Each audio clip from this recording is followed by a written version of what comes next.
பரணிங்கிறது சுக்கிரன்.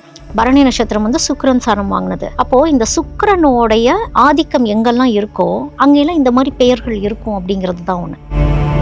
இப்போ ஹிந்துஸ் அதிகமா ஜாதகம் பார்க்கறது, நட்சத்திரம் பார்க்கறது, பலன் பார்க்கறதுலாம் பார்த்திருக்கேன். இஸ்லாமியர்கள் இது போல ஜாதகத்தை கொண்டு வந்து பார்த்ததில்லை இது வரைக்கும். அவங்க இது போல ஜோதிடம் எல்லாம் பார்ப்பாங்களா என்ன? கார்த்திகை நட்சத்திரம் அப்படிங்கிறது நம்ம சிவனோட நெற்றிக்கண்ல இருந்து தோன்றின ஒரு நட்சத்திரம். அதாவது முருகப்பெருமான் தான் கார்த்திகை நட்சத்திரம்.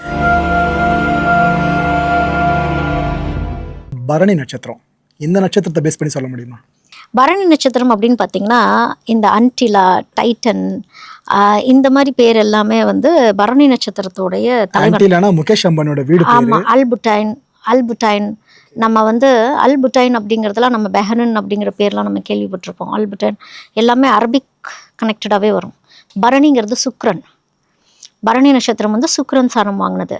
அப்போது இந்த சுக்கிரனோடைய ஆதிக்கம் எங்கெல்லாம் இருக்கோ அங்கெல்லாம் இந்த மாதிரி பெயர்கள் இருக்கும் அப்படிங்கிறது தான் ஒன்று. ஓ, அல்னு ஆரம்பிச்சாலும் கிட்டத்தட்ட இது போல தான் மீனிங் சொல்றீங்க. இல்லை, மோஸ்ட் ஆஃப் த ஸ்டார்ஸோட பேர் அல்லுன்னு தான் ஸ்டார்ட் ஆகும். ஓ, அல்லா அப்படின்னு சொல்றாங்கல்ல, அப்படிங்கிறது எல்லாத்துக்கும் மேல ஒரு பிரின்சிபல் ஒருத்தவங்க இருக்கிறாங்க அப்படிங்கிறது தான். அப்போ இந்த நட்சத்திரத்துக்கு மேல அல்புட்டேன், அல்டபிரன் அப்படிங்கிற பேர்லாம் ஒவ்வொரு நட்சத்திரத்துக்கும் அல்லுங்கிறது தான் ஆக்சுவலாகவே ஸ்டார்ட் ஆகும். ஏன்னா இப்போ ஹிந்துஸ் அதிகமா ஜாதகம் பார்க்கறது, நட்சத்திரம் பார்க்கறது, பலன் பார்க்கறதுலாம் பார்த்துருக்கேன். இஸ்லாமியர்கள் இது போல ஜாதகத்தை கொண்டு வந்து பார்த்ததில்லை இது வரைக்கும். அவங்க இது போல ஜோதிடம் பார்ப்பாங்களா என்ன? இல்லை, ஒரு சிலர் ஜோதிடம்லாம் பார்ப்பாங்க. பட் அவங்களுக்கும் வந்து இந்த ஸ்டாரோடைய பிரின்சிபல் ஸ்டார் இதுவான்னு தெரியுமாங்கிறது தெரியாது. ஆனா மேட்டர் இதுதான் உண்மையான. ஆமா, அவங்களுக்கு தெரியாம தான் அவங்க பண்ணிட்டு இருக்காங்க. இப்போ வந்து இப்போ ஆன்டிலான்னு பேர் வச்சவங்களாம் அவங்க ஆன்டிலாங்கிறது பார்த்தீங்கன்னா அது ஸ்டார் கிடையாது. அது வந்து ஒரு டெசர்ட்டோட பேர், ஒரு ஐலாண்டோடைய பேர். அது வந்து நட்சத்திரத்தோடைய பவர் வாங்கின ஒரு இடமோ தவிர்த்து அந்த நட்சத்திரம் பேர் கிடையாது. ஆனால் அதோடைய சவுண்ட் எனர்ஜியில் அந்த பேர் வரும். ஆன்டிலா அப்படிங்கிறது அந்த சவுண்ட் எனர்ஜியில் வரும். அதாவது அன்டாலா அப்படிங்கிற மாதிரி வரும் அந்த ஸ்டார், பரணி நட்சத்திரம். அப்போது ஏன் பரணி நட்சத்திரம் அப்படிங்கிறப்போ அவங்க வந்து மேஷராசி பரணி நட்சத்திரம். யாரு? முகேஷ் அம்பானியா? அவங்க ஒய்ஃப் நீதா அம்பானி வந்து அவங்க மேஷராசி பரணி நட்சத்திரம். அதனால தான் அவங்க வீட்டு பேர் அது. இன்ட்ரெஸ்டிங், புதுசாக இருக்கு. நமக்கு தான் அது புதுசு. ஆக்சுவலாக எல்லா பெரிய ஆட்களுக்குமே அவங்களுக்கு தெரியும் எப்படி ஒவ்வொரு பிளானட்டையும் கண்ட்ரோல் கொண்டு வரணும் அப்படின்னு. இப்போ நம்ம ஜென்ரலாக போய் நம்ம பேர்லாம் கோயிலில் போயிட்டு சொல்லிட்டு வரோம், நட்சத்திரத்துக்கு வந்து சொல்லிட்டு வரோம், அர்ச்சனைக்கு சொல்லிட்டு வரோம் அப்படின்லாம் ஒன்று இருக்குல்ல. அதுக்கு எல்லாமே ஒரு காரியம் இருக்குது. அப்போ ஆக்சுவலாக என்ன விஷயம் அப்படின்னா, கோயிலில் மட்டுமே அர்ச்சனை பண்ணுறதுக்குன்னு ரகசியமாகவே பேர் சொல்லுவாங்க. அந்த பேர் இன்னொருத்தவங்களுக்கு தெரியவே தெரியாது. அப்படிதான் ஒரு காலங்கள் இருந்துச்சு. நட்சத்திர பேரும் வீட்டில் கூப்பிட்ற பேரும் வேறையாக இருக்கும். அப்படிதான் ரெண்டு பேராக வச்சுலாம் இருப்பாங்க. ஏன்னா கோயிலில் போயிட்டு ரகசியம், பேரே ஒரு ரகசியம். எப்போ ஒரு குழந்தைக்கு பேர் வைக்கிறாங்களோ விதி ஸ்டார்ட் ஆகிடும். அதனாலதான் அது ஒரு குழந்தை ஒரு 30 நாள் 32 நாள் ஆனதுக்கப்புறம் அழுகும், உடம்பு வலிக்கும் சொல்லுவாங்க, இன்னும் உனக்கு பேர் வைக்கலையா, உனக்கு வச்சிடலாம் அப்படின்னு. உடம்புலிக்கு மாத்திரை மருந்து போட சரியாயிடும் பேர் வச்சா. இந்த பெரியவங்க சொல்லுவாங்க, உடம்பு முறிச்சுக்கிட்டே இருக்கு, சீக்கிரம் ஒரு பேர் வைங்க. அதனாலதான் அது கேட்குது. ஏன்னா முஜன்மத்துடைய கனெக்டிவிட்டி அதிகமா இருந்துகிட்டே இருக்கும் நீங்க பேர் வைக்கிற வரைக்குமே. அப்போ ஏன்னா அந்த ஸ்டார்ஸோட கனெக்ட் ஆகுது. ஜென்ரலாக வந்து குழந்தைங்களுக்கு 12 வயசு வரைக்கும் நம்ம ஹாரோஸ்கோப் பார்க்கக்கூடாது, ஜோதிடம் பார்க்கக்கூடாது. ஏன்னா 12 வயசு வரைக்குமே அது கடவுளுடைய குழந்தை கணக்கில் வந்துடும். 5 வயசு வரைக்குமே முஜ்ஜன்ம கனெக்டிவிட்டி அவங்களுக்கு பயங்கரமாக இருக்கும், ஞாபகங்கள் அதிகமாகவே இருக்கும். வாய் பேசுகிற வரைக்கும் முஜ்ஜன்மம் இன்னும் கனெக்டடில் தான் இருக்கும். அதை பிரேக் பண்ணுறதுக்கு தான் முதல் பேரே வைப்பாங்க. இந்த நட்சத்திரத்தில் நீ பிறந்திருக்கிற அப்படிங்கிற அந்த மறதியை கொடுத்து நம்ம இந்த நட்சத்திரத்துக்கு இப்போ ட்ரை இப்போ நம்ம வரோம் அப்படிங்கிறது. அப்போது இந்த 27 நட்சத்திரம் அப்படிங்கிறது என்னன்னா லைஃப் ட்ராவல், ஒரு ஜேர்னியை சொல்லுது. இப்போ வந்து சூரியன், சந்திரன், நட்சத்திரங்கள் அப்படிங்கிறப்போ சூரியன் தான் நம்மளுடைய வாழ்க்கை என்னன்னு சொல்லுது. இந்த சந்திரனில் தான் போய் அந்த நட்சத்திரம் நிற்குது. இந்த 27 நட்சத்திரங்கள் வந்து நம்மளோட லைஃபோட ஜேர்னி எக்ஸ்பீரியன்ஸை சொல்கிறது தான் வந்து இந்த 27 நட்சத்திரம். அப்ப இதுல சிவபெருமானை கனெக்ட் பண்ண முடியுமா? சிவபெருமான் இல்லாம எதுவுமே இல்லையே. பரணிக்கும் இப்போ பரணி சுக்கிரன் அப்படிங்கிறப்போ சுக்கிரனுக்கு தான் ஆக்சுவலி பயங்கர பவர் இருந்ததுன்னே ஒன்று இருந்தது. குருவை விட சுக்கிரனுக்கு தான் பவர் ஜாஸ்தியாக இருந்தது. அசுரர்களுடையது சுக்கிரன் அப்படிங்கிறது. இந்த அசுர குலமே வந்து பயங்கரமாக வளர்ந்ததுக்கு காரணமே வந்து சுக்கிரனால தான் வளர்ந்தது. அப்போ ராமாயணத்தில் ராவணன் அவங்க சைடில் இருக்கவங்க அவங்கள கனெக்ட் பண்ண முடியுமா? அவங்கள கனெக்ட் பண்ண முடியும். ஏன்னா எப்படி கனெக்ட் பண்ண முடியும்னா, ஒவ்வொரு நட்சத்திரங்களுக்குமே கதைகள் கனெக்ட் ஆகிட்டே இருக்கும். புராண கதைகள் அப்படிங்கிறது கனெக்ட் ஆகிட்டே இருக்கும். அதில் அவங்க நட்சத்திர கணக்குப்படி அவங்க வருவாங்க அப்படின்னு ஒன்று இருக்கும். இந்த அசுரர்கள் எல்லாமே வந்து ரொம்ப டாம்பிகமாக இருந்து இஷ்டத்துக்கு எல்லாத்தையும் அனுபவிச்சுட்டு இருக்கப்போ அசுரர்கள் உருவாகிட்டே இருந்த டைம் தான் வந்து இதை அடக்கணும் அப்படிங்கிறதுக்காக தான் போய் எல்லாம் சிவன்கிட்ட போய் எல்லாம் நின்று கேட்டு, அது ஒரு பெரிய கதை. சிவன்கிட்ட போய் நின்று கேட்டது, அதாவது சிவன்கிட்ட எப்படி வந்து அவன் வரம் கேட்டிருப்பான்னா, சிவனால் உருவாகிற ஒருத்தர் தான் என்னை வந்து அழிக்கணுங்கிறது தான் கேட்டிருப்பாரு. ஆனால் சிவன் தவத்துக்கு போயிடுறாரு. யார் யாரு கேட்குறா? ஒரு பெரிய அசுரன் ஒருத்தர் இருப்பார். யாரை வதம் பண்ணுறதுக்கு? உலகத்தையே அழிச்சிட்டு இருப்பார்ல. முதல் அசுரன் ஒருத்தன் உருவாவான்ல. அசுரர்களுக்கு நிறைய பேர் இருக்கு, ஊர்பட்ட அசுரர்கள் இருக்கிறாங்க. இந்த ஒரு அசுரன்ல இருந்து பாத்தீங்கன்னா, அசுரன் பேரே நம்மளால ஞாபகத்துக்கு ஒரு அசுரன், அவ்வளவுதான் ஒரு அசுரன். அந்த அசுரனை அழிக்கிறதுக்கு அந்த அசுரன் ஒரு பெரிய சாம்ராஜ்யத்தையும் உருவாக்கிடுவான். உலக தேவர்களையும் பிடிச்சி வச்சிருவான். இந்த தேவர்கள் எல்லாமே மாட்டிக்குவாங்க. இப்போ வந்து தேவேந்திரனுக்கெல்லாம் இந்த நட்சத்திரத்துக்கு இருப்பாங்க. இப்போ ரோஹிணி நட்சத்திரம்லாம் தேவேந்திரன் தான் வந்து அதிபதியே. ஒரு நட்சத்திரத்துக்கும் ஒரு அதிபதி தேவர்களும் இருப்பாங்க. எல்லாத்தையுமே அந்த அசுரன் பிடிச்சி வச்சு உலகையும் வந்து அசுர குலமே உருவாயிரும் ஃபுல்லாக. அப்போ பிளானட்ஸே வேலை செய்யாது அப்படிங்கிற மாதிரிலாம் இருக்கும். அப்போ தான் சிவன்கிட்ட போய் எல்லாம் கேட்க போய் இப்படி ஆடுறாங்களே அப்படிங்கிறப்போ அப்புறம்தான் குரு வரும், பிரகஸ்பதி. அந்த பிரகஸ்பதி தான் சிவன், தட்சிணாமூர்த்தி. அப்போது போயிட்டு தட்சிணாமூர்த்தி கோலத்தில் தான் தவம் பண்ணிட்டு இருப்பார் சிவன். அந்த கோலத்தில் இருந்து நம்ம டிஸ்டர்பே பண்ணக்கூடாதுன்னு ஒன்று இருக்கும். அதுதான் பிரதோஷ காலம். தவம் இருந்த காலங்கள். அப்போ வந்து நந்திக்கு தான் அந்த பவர் கொடுத்துட்டு போனார். இந்த மன்மதன்கிட்ட தான் எல்லா தேவர்களும் எல்லாரும் போயிட்டு கெஞ்சுவாங்க, எப்பா தயவு செஞ்சு சிவனுக்கு ஒரு குழந்தைய கொடுத்து அவருக்கு முதல்ல அந்த மன்மத எண்ணத்தை கொடு.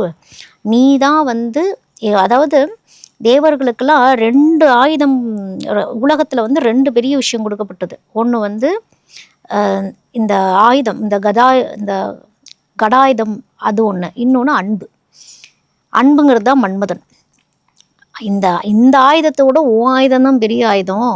அப்போ நீ எப்படியாவது சிவன்கிட்ட போய் அதை போட்டு நீ வந்து முருகர் வரணும், நீ போட்டு நீ வந்து இந்த ஒருத்தர் முருகர் வரணும்னு ஒன்று இருக்குது, நீ போய் அவர் மேலே போய் அம்பு விட்டுரு அப்படின்ட்டுருவாங்க. ஸோ இவன் பயந்துருவார். ஏன் அப்படின்னா, சிவனை பொறுத்த வரைக்கும் நீங்கள் வந்து பக்தியோட செருப்பால் அடிச்சா கூட வாங்கிப்பார். ஆனால் பக்தியே இல்லாமல், அதுதான் அவர் சொல்லுவார், காசியப்பர் வளர்த்தின மாடுகள் போயிட்டு ஏனோதானோன்ட்டு எல்லா இடத்துலையும் சுற்றி தெரிஞ்சு என்ன ஆகுமா, சிவன் தவம் பண்ணிகிட்டு இருக்கப்போ பாலெல்லாம் சிவன் மேலே கொட்டிடுமா. சிவனுக்கு அபிஷேக பிரியர் தான் சிவன். ஆனால் அது வந்து ஒரு ரெஸ்பான்சிபிலிட்டி இல்லாமல் மேலே கொட்டுச்சு அப்படிங்கிறதுனால சபிச்சு எல்லாமே எரிஞ்சு போயிடும், எல்லா பசுவுமே. அதை வந்து மன்மதன் சொல்லுவார், அப்படி வந்து ஏனாதானோன்ட்டு பக்தி இல்லாமல் யாராவது போய் சிவன்கிட்ட போய் நின்று அப்படி பண்ணனா அவர் பஸ்பமாக்கிடுவார். என்னதான் அபிஷேக பிரியராக இருந்தாலும் அமிர்தம் அந்த பால், அதுவே வந்து தேவையில்லாமல் பட்டதுக்கே அவர் எரிச்சிட்டாரு. தவம் இருக்கிற ஒருத்தர், அதுவும் தட்சிணாமூர்த்தி கோலம் தான் வந்து ரொம்ப டஃப்பான ஒரு இது. ஏன்னா அவர்கிட்ட உட்காந்து ரிஷிகளும் பெரிய பெரிய முனிவர்களும் உட்காந்து வேதம் கற்றுக்கிட்டு இருக்கிறாங்க. அந்த வேதம் கற்றுக்கிறது தட்சிணாமூர்த்தி வர முடியாது. இன்னொரு பக்கம் பார்வதி தவம் இருந்துட்டு இருக்காங்க சிவன் வரணும் அப்படின்னு. ஸோ இதெல்லாம் ஒவ்வொரு அவதார கணக்கு. இது மன்மதனுக்கு தெரியும், இந்த மன்மதனுக்கு தெரியும். ஆனால் இந்த மன்மதன் போய் தவத்தை கலைச்சாரா இல்லையா அப்படிங்கிறது. இந்த மன்மதன் என்ன பண்ணுவார், உலகத்தில் உலகத்தில் இருக்கவங்க எல்லாத்து மேலேயும் போய் அம்புடுவார். எதுவுமே வேலைக்காகாது. இந்த ரெமோ படத்தில் குப்பிட்னு சொல்லிவிட்டேன் அம்பு விடுற மாதிரி, அந்த மாதிரி போய் எல்லா இடத்துலையும் அது மலரம்பு தான் விடுவார். எல்லா உயிரினங்கள் மேலேயும் மலரம்பு விடுறப்போ எங்கேயும் எதுவுமே செழிக்காது, எதுக்குமே யாருக்குமே ஒரு தாட்டுமே வராது. யாரா இதெல்லாம் ஸ்டாப் பண்ணிட்டு இருக்கிறான்னு பார்த்தா நந்தீஸ்வரர் ஸ்டாப் பண்ணிட்டு இருப்பார். சிவன் தவத்தில் இருக்கும்போது தன்னுடைய சக்தியை வந்து நந்தீஸ்வரருக்கு கொடுத்துருவார். அதனால தான் அவர் ஈஸ்வரர் பட்டம் வாங்கினவர், நந்தீஸ்வரர். அதனால தான் பிரதோஷ காலங்கள் வந்து ரொம்ப பவர்ஃபுல். அதனால தான் நந்திக்கு அபிஷேகம் பண்ணப்படுது அப்படிங்கிறதெல்லாம் ஒன்று இருக்கும். இந்த ராசி அமைப்புலேயே பார்த்தீங்கன்னா நந்தீஸ்வரர் வந்துடுவார். அடுத்தது மிருகஸ்ரீஷம் நட்சத்திரத்தில் வந்து உட்காந்துருவாருலாம் ஒன்று இருக்கும். நந்தியோட அமைப்பில் வருவாங்க. இப்படி ஒவ்வொரு தேவர்களுமே ஒவ்வொரு கனெக்டிவிட்டியில் வந்துகிட்டே இருப்பாங்க. இதெல்லாம் நம்ம ஆர்கன்ஸையும் சொல்லிட்டு வந்துக்கிட்டே தான் இருக்கும். இப்போ மேஷம்னா தலையிலேருந்து ஸ்டார்ட் ஆகும், தலையிலேருந்து கேது ஸ்டார்ட் ஆகுது. கேதுங்கிறது யார்? விநாயகர், அதுதான் ஞானகாரகன். அப்போ தலையிலேருந்து நம்மளுடைய மெடில் ஆப்லங்கேட்டாலேருந்து ஸ்டார்ட் ஆகும் அதோடைய ஷேப்பு. ஸோ அப்படி தான் நம்மளுடைய வாழ்க்கை ஸ்டார்ட் ஆகுது. ஒரு கோயிலில் போயிட்டு நீங்கள் ஏன் ஃபஸ்ட் எடுத்தோன்னே விநாயகரை போய் வழிபாடு பண்ணுங்கன்னா அது கேது, ஞானகாரகன். கேதுவை வழிபட்டால் மட்டுமே எல்லாமே ஸ்டார்ட் ஆகும் அப்படிங்கிறது. எல்லாத்தோட லைஃப்லேயுமே மேஷராசிக்காரங்க இருப்பாங்க. ஏதோ ஒரு வகையில் நல்லதோ கெட்டதோ ஒருத்தவங்களுடைய வாழ்க்கை டெவலப்மெண்ட்டில் ஃபார் சம் ரீசன் எங்கேயோ தூரத்தில் இருந்தால் அவங்க இருப்பாங்க. ஸோ பரணி பரணி பரணி எல்லா இடத்துலையும் பரணி தான். அஸ்வினி, பரணி, இது எல்லாமே மேஷம் ராசியை சேர்ந்தவங்க தான். இவங்களோட கனெக்டிவிட்டி இருக்கும். என் பேர் கொண்ட ஒரு நட்சத்திரம் கார்த்திகை. கார்த்திகை நட்சத்திரத்தை பற்றி தெளிவாக சொல்ல முடியுமா? கார்த்திகை நட்சத்திரம் அப்படிங்கிறது நம்ம சிவனோட நெற்றிக்கண்ணிலிருந்து தோன்றின ஒரு நட்சத்திரம். அதாவது முருகப்பெருமான் தான் கார்த்திகை நட்சத்திரம். கிருத்திகை கார்த்திகை ரெண்டு வெவ்வேறு ஒரே நட்சத்திரம். எல்லாம் ஒண்ணுதான். கிருத்திகை கார்த்திகை எல்லாமே ப்ரொனன்சியேஷன் மாதிரி இருக்குது, அவ்வளோதான். ஸோ இதுவும் பார்த்தீங்கன்னா சூரியனுடைய அதிபதி, சூரியன் தான் அதுக்கு அதிபதி. சூரியனுடைய அம்சத்தை வாங்கி வந்தது தான் கார்த்திகை நட்சத்திரம். இது மேஷராசியில் இருக்கிறப்போ ரிஷபராசியில் இருக்குமோ வேறு வேறு மாதிரி பிஹேவ் பண்ணும். இப்போ மேஷராசி செவ்வாய், செவ்வாயோடைய ஆதிக்கம் தான் மேஷம். மேஷத்தோடது கார்த்திகை சூரியன். செவ்வாய் சூரியன் சேர்றப்போ வேகம் ரொம்ப ஜாஸ்தியாக இருக்கும். மேஷம் கிருத்திகைக்கு பிரைட்னஸ் ரொம்ப தாங்கவே முடியாது அப்படின்லாம் ஒன்று இருக்கும். ஸோ இந்த கிருத்திகை நட்சத்திரத்துக்குமே பார்த்தீங்க அப்படின்னா பிளேடியன்ஸுங்கிறதெல்லாம் நம்ம கேள்விப்பட்டிருப்போம். பிளேடியன்ஸு, அப்புறம் அண்டா, நிறைய பேர் இருக்கு. பல்லேடியன்ஸுங்கிறதெல்லாம் நம்ம பல்லேடியம்னு சொல்லிட்டு ஃபீனிக்ஸ் மால்ல ஒரு செக்மெண்ட்டே இருக்கும். அதுதான் கிருத்திகை நட்சத்திரம். அவங்களுடைய பிரின்சிபல் கிருத்திகையோட நட்சத்திரமே பிளேடியன்ஸ் தான். ஓகே, கிரீக் மித்தாலஜி மாதிரி கேக்குறது. ஸோ இதுக்கு மேலே ஒன்று அப்படிங்கிறது தான் அது.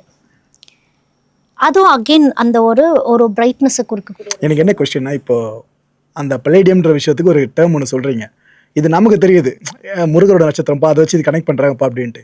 ஆனால் அதை வச்சவங்களுக்கு தெரியுமா முதல்ல முருகர்னா யாரு என்னன்றது? இதெல்லாம் அவங்க பார்த்துருக்க மாட்டாங்களா? கண்டிப்பாக பார்த்துருப்பாங்க. அப்படியா? அவங்கள பொறுத்த வரைக்கும் நம்ம தான் இதை மதமாக பார்த்துட்ருக்கோம். அவங்க இதெல்லாம் ஒரு சோர்ஸ் ஆஃப் எனர்ஜியாக பார்த்துட்ருப்பாங்க. கிருத்திகை நட்சத்திரம் அப்படிங்கிறது ஒரு பயங்கரமான ஒரு பிரகாசம். சூரியன் கிட்ட இருந்து வாங்கின ஒரு எனர்ஜி, நெற்றிக்கண்ல இருந்து வந்த ஒரு எனர்ஜி. அதுக்கு எதிரிகளே கிடையாது. They are unique. அவங்க தே ஆர் க்ளோனிங் பண்ணுறவங்க, அவங்கெல்லாம் க்ளோனர்ஸ். அதனால தான் அவங்க பில்ட் ஆகுறாங்க, டெவலப் ஆகுறாங்க, எல்லா இடத்துலையும் பிரான்ச்சஸ் வைக்கிறாங்க. இப்போ இப்படி சொல்கிறீங்க, ஆனால் வீடியோ கீழே கமெண்ட் செக்ஷனில் ப்ரோ நாங்கள் க்ளோனர்ஸ் இல்லை, க்ளோன் மாரி எங்களை கலாய்க்கிறாங்க ப்ரோ தான் நிறைய பேர் சொல்லுவாங்க. எனக்கு பிரச்சனை இல்லாத மனுஷனே இல்லைல்ல. நீங்கள் கார்த்திகை நட்சத்திரத்தை பற்றி சொல்ல அந்த நட்சத்திரக்காரங்க இந்த வீடியோ பார்க்குறப்ப எனக்கு 1000 பிரச்சனை இருக்கு, ஊரெல்லாம் எதிரி தான் இருக்காங்க, இவங்க எதிரி இல்லைன்றாங்க அப்படின்னு. அது எப்படி அடக்கணும்? முருகர் என்ன பண்ணினாரு? எல்லாத்தையுமே டிரான்ஸ்ஃபர்மேஷன் தான் பண்ணார். அழிக்க வந்தவர் தான் அவர். அழிக்கிறதுக்குன்னு நினச்ச மக்கள் நினச்சாங்க முருகர் அழிக்க வந்துட்டார். அழிக்க வரல. அழிக்கிற அமைப்பு சிவனுக்கு மட்டுமே உண்டு. அதான் கருணையா இவர் முடிச்சிட்டாரோ முருகன்? அப்படி இல்லை, கருணையா இல்லை. ஒரு நெருப்பு என்ன பண்ணும்? எல்லாத்தையுமே டிரான்ஸ்ஃபர்மேஷன் பண்ணும். கிருத்திகை நட்சத்திரம் மேஷத்தில் இருக்கப்போ எல்லாத்தையும் டிரான்ஸ்ஃபர்மேஷன் பண்ணும். ஆனால் தன்னைத்தானே முடிஞ்ச அளவுக்கு அவங்க எப்படி இருப்பாங்கன்னா சாக்ரிஃபைஸ் பண்ணுற மாதிரி இருப்பாங்க கிருத்திகை மேஷத்தில் இருக்கவங்க. ஏன்னா அது நெருப்போடைய அம்சமாக இருக்கிறதுனால இன்னொருத்தவங்களை மாற்றுறேன்னு போயிட்டு கரெக்டாக லைஃப் கரெக்டாக எதை நோக்கி போகுதுன்னே தெரியாது. மேஷம் கிருத்திகையில் இருக்கவங்கள கரெக்டாக மோல்டு பண்ணி கொண்டு வரணும்லாம் ஒன்று இருக்குது. அவங்கள கரெக்டாக மோல்டு பண்ணி கொண்டு வரலைன்னா காட்டுத்தீ மாதிரி அது கடகடகன்னு அதால் ஆக்கவும் முடியும், அழிக்கவும் முடியும். அப்படிங்கிறது தான் மேஷம் கிருத்திகையில் இருக்கிற ஒரு அமைப்பு. இதே இது ரிஷபம் கிருத்திகையில் இருக்கிறாங்க அப்படின்னா சுக்கிரனுக்கு பேர்ச்சது, அது சுக்கிரனோடது. ரிஷபம்ங்கிறது சுக்கிரனோடது. அங்கே இருக்க கிருத்திகை என்ன பண்ணும் அப்படின்னா, ஆல்ரெடி சுக்கிரன் சூரியன் கிட்ட இருந்து தான் அதோட எனர்ஜி வாங்குது. ஆனால் சுக்கிரனுக்கும் சூரியனுக்கும் ஆகாதுன்னே ஒன்று இருக்கும். ஆனால் ரிஷபராசி அப்படிங்கிறது சந்திரன் அங்கே பவர்ஃபுல்லாக இருக்கிற இடத்துல அங்கே சூரியன் ஆகாது. ஆனால் அங்கே போய் கிருத்திகை நட்சத்திரம் கரெக்டாக வேலை பார்க்கும். Total surrendering. இந்த கிருத்திகை என்ன பண்ணும் அப்படின்னா, ரிஷபத்தில் இருக்க கிருத்திகை அவங்கள க்ரூம் பண்ணிக்க ஆரம்பிப்பாங்க. அவங்களுக்கு கரெக்டான ஒரு உத்வேகத்தை கொடுத்துட்டோம் அப்படின்னா கலை சம்மந்தப்பட்ட விஷயங்களில் பிரகாசமாக இருப்பாங்க. ஃபிலிம் இண்டஸ்ட்ரியில் இருக்கவங்களாம் நிறைய பேர் இருப்பாங்க. நல்ல டான்சர்ஸ், பாட்டு பாடுறவங்க, உடம்பு வளைச்சி ஒரு நாட்டியம் ஆடுறவங்களாகட்டும், ஒரு அரபிக்ஸில் இருக்கவங்களா இருக்கட்டும், அந்த அளவுக்கு பவர்ஃபுல். அங்கே தான் பவரே வேலை பார்க்கும். அந்த சந்திரனில் போய் தான் அங்கே இருக்கிற கார்த்திகையே வேலை பார்க்கும், மேஷத்தில் வேலை பார்க்குறத விட. ஸோ இந்த நட்சத்திரம் அப்படிங்கிறது வந்து நம்மளுடைய லைஃப் ஸ்டைல் இப்படித்தான் இருக்க போகுது, நம்ம இப்படித்தான் வாழ போகிறோங்கிறது நட்சத்திரம் தான் முடிவு பண்ணுது. ராசி லக்னத்தை விட நட்சத்திரம் தான் முடிவு பண்ணுது. நட்சத்திரம் தான் எல்லாமே. நட்சத்திரத்தை வச்சு தான் ராசிகளே வந்தது. இந்த நட்சத்திரம் எங்கே போய் நிற்கிது, சந்திரன் கிட்ட எங்கே போய் நின்றுது, அதே மாதிரி சூரியன் கிட்ட எங்கே போய் நின்றுது. சூரியன் கிட்ட நின்னது லக்ன நட்சத்திரமாச்சு, சந்திரன் கிட்ட நின்னது வந்து நம்மளுடைய ராசி நட்சத்திரமாச்சு. ராசி நட்சத்திரம் தான் நம்மளுடைய மனோகாரகன் சந்திரன். இந்த மனோகாரகன் எப்படி இந்த நட்சத்திரத்தோட இயங்க போகிறாங்கிறது தான் 30 வயசு வரைக்கும் ராசி வேலை பார்க்கும். 30 வயசுக்கு அப்புறம் லக்னம் வேலை பார்க்கும்னு சொன்னது வந்து லக்னத்தில் இருக்க நட்சத்திரம் வேலை பார்க்க ஆரம்பிச்சிடும் 30 வயசுலேருந்து. ஏன்னா அதுதான் சரண்டரிங் ஏஜ். 30 வயசு எல்லாம் முயற்சி பண்ணி பார்த்துரும் இந்த மனோகாரகன் இந்த நட்சத்திரத்தை வச்சு. எப்போ உனக்கு இது வராதுன்னு இது கேட்கவே கேட்காது. ஸோ அவங்க ஜேர்னி இப்படி தான் போயிட்டு திருப்பி அந்த லக்ன நட்சத்திரம் மாறும். அந்த லக்ன நட்சத்திரத்தில் இருக்க பிளானட்ஸோடைய நட்சத்திரங்களும் மாறும். இப்போ ஃபார் எக்ஸாம்பிள் ஒரு மேஷ லக்னம் அப்படின்னு வச்சுக்கோங்க. அந்த மேஷ லக்னத்தில் இருக்க நட்சத்திரம் அஸ்வினியாக இருக்கும். அவங்களே மேஷ ராசியாகவும் இருக்காங்க.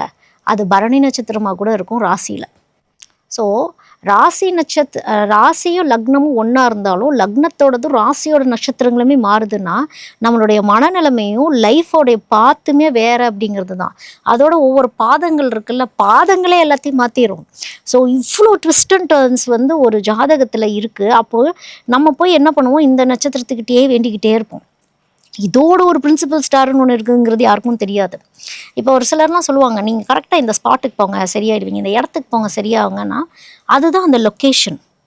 அந்த நட்சத்திரம் போய் ஒரு இடத்துல சரண்டர் ஆகிற ஒரு லொக்கேஷன். அங்கே போனால் அது கொஞ்சம் ஆஸ்வாசம் ஆகுங்கிறனால தான் நீங்கள் கடல்கிட்ட போயிட்டு வாங்க. அந்த ராசி அதிபதினு ஒன்று இருக்குது, நட்சத்திர அதிபதினு இருக்குது. இது எல்லாம் சேர்ந்தவங்க தான் நம்ம. இந்த சோர்ஸ் ஆஃப் எனர்ஜி தான் நம்ம அப்படிங்கிறது. எவ்வளோ கன்ஃபியூஸ் ஆகுது இல்லை? இல்லை தெளிவாக தான் வருது.